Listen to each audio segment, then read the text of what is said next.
2013 16 to 19 study programme requires students who haven't gained at least grade C's in English and Maths to continue working to achieve them. Re-engaging students who've struggled with these subjects can be extremely challenging. When I was in school, I didn't concentrate on maths or English because I thought it was quite boring. I thought it was really hard because the way they were saying questions and things, I just got bored of it. The major challenge we have is trying to motivate them, because a lot of them haven't done maths and English in school because they didn't like the school experience. So we'll have students who've decided they've had enough. Okay guys, can you just come around for a minute? Stop. Schools, colleges and independent providers of 16 to 19 education and training are having to adopt innovative approaches to capture their students' interest. And then you've got to be creating and budgeting and actually making a raft. Barking and Dagenham College is using new technologies to demonstrate the relevance of English and Maths to real life. Okay, so today we're here to do the Titanic experience. Paul's going to hand out some of these laptops here. All you need to do is to insert a text box and write in any information that you can tell us and tell the rest of the group about the Titanic. So, it's what do you think about the Titanic? So, go. Each week, students experience a 2-hour interactive Maths and English activity, which will also be integrated into their main course of study. Today, it's the turn of childcare students. We haven't mentioned, but that's excellent, okay? We've got an entire page of information there. We're just going to have a look at some of it. So, we've got the boat crashed into an iceberg. Is that true? Yes. Yeah?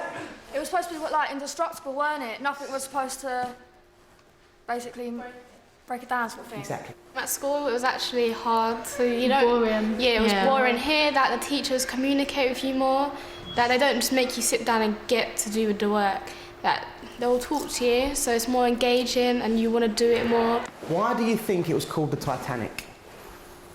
Why is it? You can't destroy Titanic? Titanium, isn't it? Keep going, what's titanium? Indestructible metal. Indestructible metal. And Carla's right, it was meant to be, it was named that because it was never going to sink. The Titanic activity gives us different opportunities to develop different skills. So for instance, there's the research, they're learning new words, they're learning how to find information, they're working together as a team, they're presenting the information they have found out. That is developing their English skills. So this is the point where we say mobile phones are okay. So if you've got a phone, you can go on the internet. Now you can use any device to participate in this next activity. So what's your job? What have you got to do? Research. You're going to be a researcher. 15th of April 1912, after colliding with an iceberg during... At the beginning, we also had problems with mobile phones, and we had to come to the conclusion that instead of taking it from them, we can use it to our advantage. And so we have started to use the Google apps, which the students can access on their phones. And while they're accessing these Google apps, I, as the tutor, can track what they're doing. Right, the White Star Line is a company that owned the Titanic.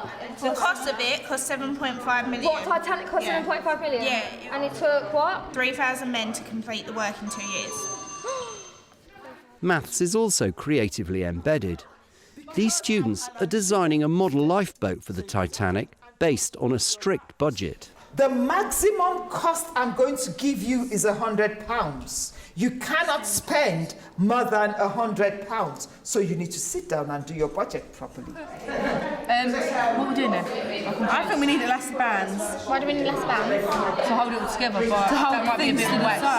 We need 2 balls. How much do they eat? They're £1 each, so you spend £2. So they're £5 each. How many of those do you want? One.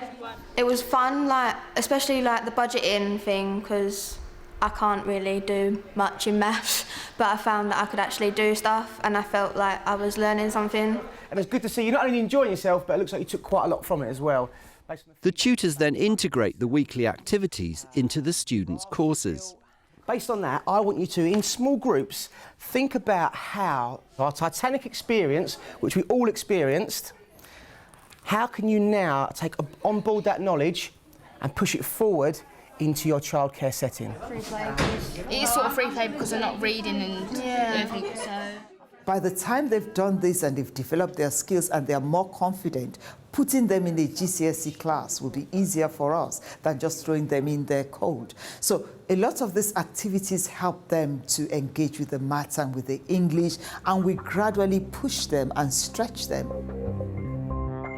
What we're really looking for in this particular programme is innovation.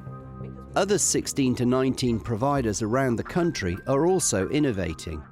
The Institute of Education has been working with a range of partners to share ideas, and they're finding that you don't have to have a high-tech STEM centre to get results. English and maths lie right at the heart of study programmes, and they're a responsibility of everyone, so from vocational tutors to those who teach English and maths. If you can have an interesting learning environment, then that's motivational for students. But whatever it is, it's important that it's a whole curriculum approach. In Manchester, independent training provider Skills Solutions is embedding maths and English within the vocational courses themselves. I've got the live measurements here, the full-size measurements. 5 metres 750 would be this wall here, okay? So we need to scale it down to 1 to 10. Right, Sam, you're going to put this wall in here to form the study, okay? So what we need is we need the width between the two rooms, which is 3.4. Scale to 1 to 10. 34. 34 centimetres, less the width of your internal door, which is 80 centimetres. So the way they teach English and maths here is really good because they try and make it more practical. They engage it in more stuff that you'd use in life, more or less, instead of just on paper. At the moment, they're working with scale drawings and areas.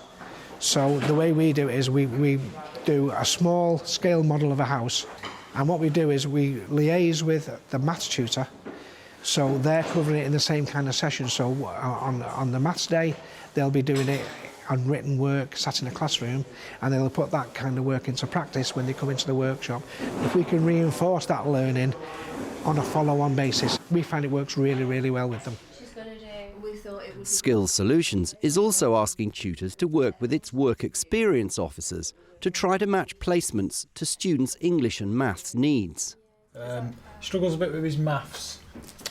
I mean, what do you think, Judy? Yeah, he can't get to grips with the methods. That's what it is. If he does the practical side of it, he is working towards that, but it's very slow, but he is getting there.